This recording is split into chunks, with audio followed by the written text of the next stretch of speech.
Today, we're doing Sierra Nevada Brewing Company.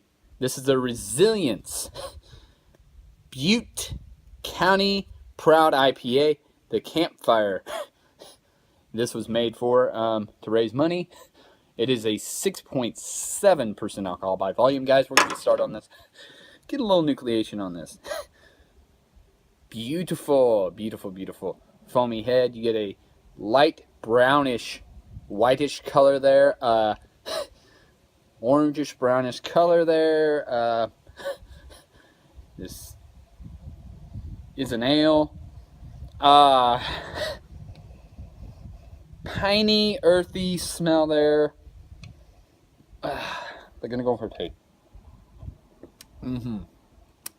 Really, really smooth, crisp, piney taste. Light hints there, like the pininess is, but really, really smooth taste.